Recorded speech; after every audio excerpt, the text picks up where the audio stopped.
In a radiant, sunlit mansion filled with bright light and uplifting music, energetic preparations are underway for Tala's engagement. As a vibrant, self-assured young woman hailing from a wealthy and prominent family, Tala appears to be standing right at the threshold of a promising new chapter. The man by her side is Hani, a deeply kind, respectable gentleman whom anyone would admire. Tala's parents radiate overwhelming pride as arriving guests shower the couple with cheerful congratulations, yet beneath the celebratory air, a quiet tension lingers throughout the halls. This is not Tala's first engagement party, and everyone present secretly holds onto the hope that this time she will not change her mind at the last moment.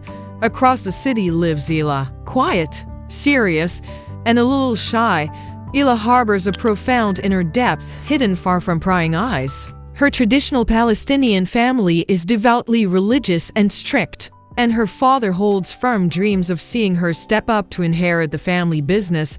Yet Ila has quietly chosen a very different path for herself. Her world is constructed entirely of written words. She crafts novels, short stories, and fragments of intimate thoughts, turning into text everything she feels unable to say out loud.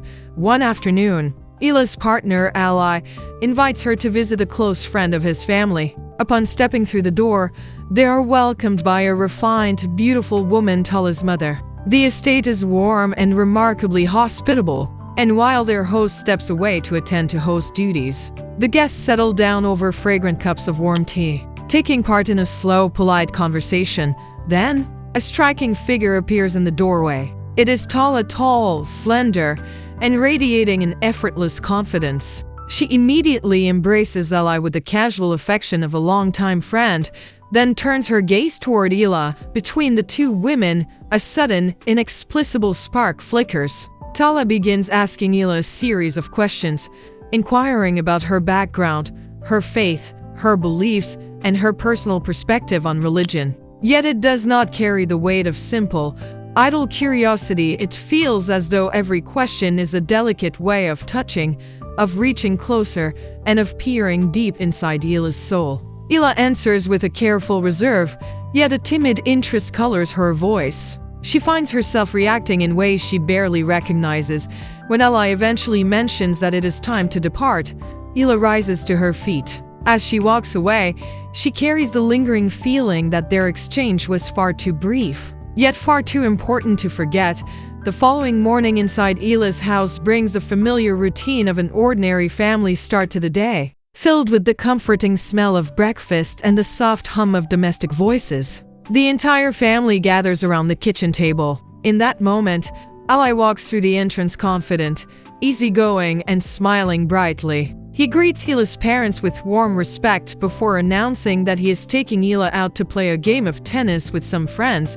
On the tennis court, Tala becomes Ila's partner in the match. The fast rhythm of rackets, bursts of laughter, and physical movement all serve as a delicate veil over something rising beneath the surface, an unseen yet already undeniable connection. Time and time again, their eyes lock across the net. Between them arises a strange, irresistible magnetic energy. Neither gives this pull a name, yet both instinctively know it represents far more than simple liking. Following the match, Tala accompanies Ila into the quiet locker room. Ila feels visibly nervous, a tension showing through every small movement. When she clumsily pinches her finger, Tala acts immediately, gently gathering Ila's hand into her palms. The touch is soft and deeply caring, yet it carries an undeniable spark. Looking directly into Ila's eyes, Tala softly tells her, "You need to learn to relax and to be yourself." Later on, the group gathers around a sunlit table on the outdoor terrace. Tala asks Ally if he plans to attend tomorrow's polo match. Ally shakes his head, explaining that pressing errands will make it impossible. But he quickly suggests that Ila go in his place. Tala turns her gaze to her, and without a second's hesitation, Ila nods. She does not stop to deliberate. She simply feels a compelling desire to be near her. The polo match unfolds under a blazing sun. Ila stands behind the perimeter fence, watching Tala's movements closely. When the match concludes, Tala walks straight up to her. They leave the grounds together, walking unhurriedly along the long, quiet paths of the club. Ila offers sincere praise, filled with genuine admiration for Tala's play. Tala laughs, her eyes sparkling brightly.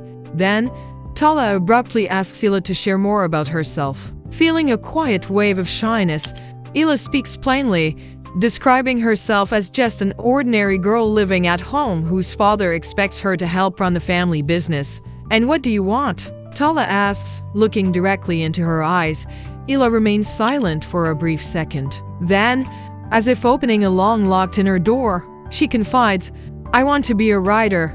Tala offers a warm smile, a smile completely devoid of mockery or surprise, conveying only deep understanding and quiet approval. The next day, Ila spends a long time gathering the courage to dial Tala's phone number. Her heart races wildly against her chest, as if she were stepping into forbidden territory. At long last, a calm, self-assured voice answers on the line. Ila nervously explains that she would love to show Tala her written novel. Tala willingly agrees to meet in the park.